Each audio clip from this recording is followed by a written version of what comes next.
নমস্কার বন্ধুরা, আমি সুতপা। দেখো সুতপার কথাতে কি নিয়ে এসেছি।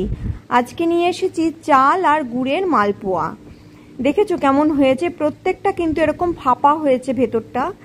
এর মাপটাই আসল। এবার চলো আমি কতটা কি মাপ নিয়েছি সবটা তোমাদের সাথে শেয়ার করি। তবে যাওয়ার আগে বলি, প্লিজ চ্যানেলটাকে সাবস্ক্রাইব করে ভিডিওটাকে কিন্তু লাইক দিতে ভুলো না। এবার চলো তাহলে যাই। চালের মালপোয়া বানানোর জন্য আমি চাল নিয়েছি, যে কোনো চাল, যার যেটা ইচ্ছা সেটা নিতে পারো।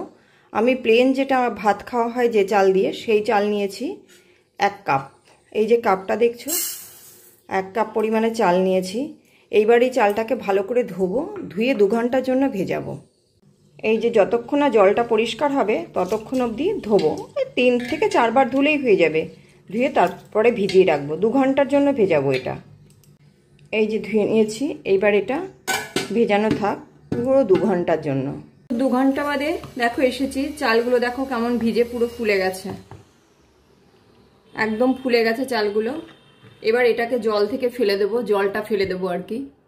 জলটা ফেলে দিয়ে এসেছি। এবার একটা মিক্সির জার নিচ্ছি, জারের মধ্যে সবগুলো ট্রান্সফার করে দেবো। ওই একটুখানি জল রয়ে গেছে,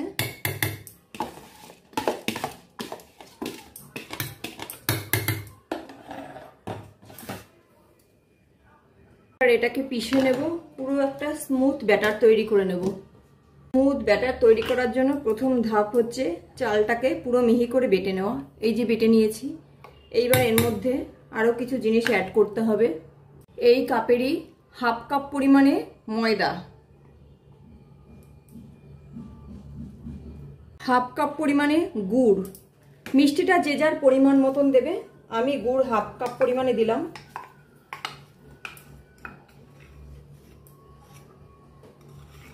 মিষ্টিটা যার যার পরিমাণ মতন হবে।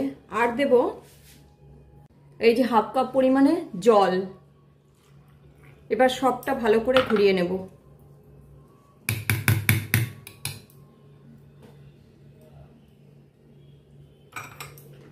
খুব ভালো করে ঘুরিয়ে নেব। এবার এই যে একদম এরকম একটা ব্যাটার হবে,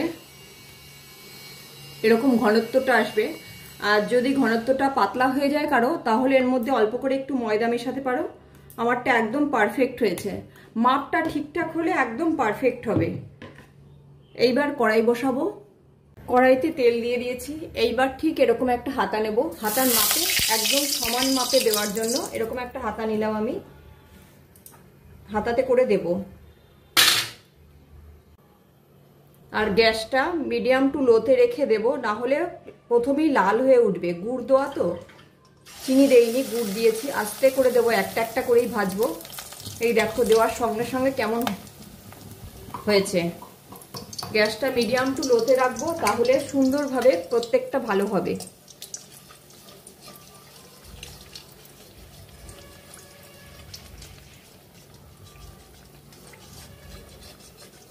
হালকা লালচে লালচে হবে, তারপরে তুলবো। একটু নাড়া দিলে হবে কি, তাহলে তলা থেকে সুন্দরভাবে উঠে ফুলে উঠবে পুরোটা।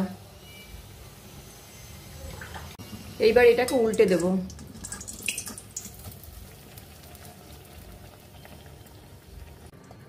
এই অবস্থায় নামিয়ে নেব।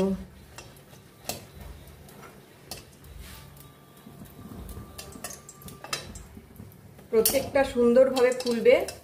একদম মাপটা ঠিক হলে সবটা ঠিকঠাক হবে। আর প্রত্যেকটা সাইজ মতন দিতে গেলে এরকম ভাবে মেপে দিতে হবে, তাহলে একদম ঠিকঠাক করে সাইজে হবে। না হলে কোনোটা বড় কোনোটা ছোট হবে।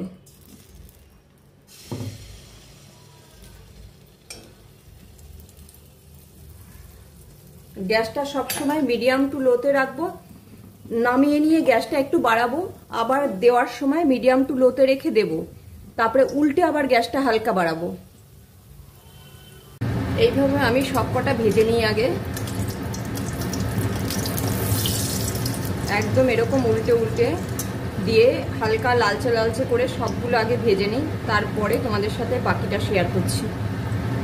আর এটার মেন কিন্তু মাপ আর তেলের গরম, এই দুটো ঠিকঠাক না হলে কিন্তু ফোলা একটু অন্যরকম হয়ে যাবে।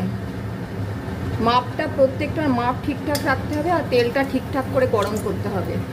তাহলে একদম পারফেক্ট হবে সব কটা। এই যে আমার ভাজা হয়ে গেছে, দেখো কেমন হয়েছে।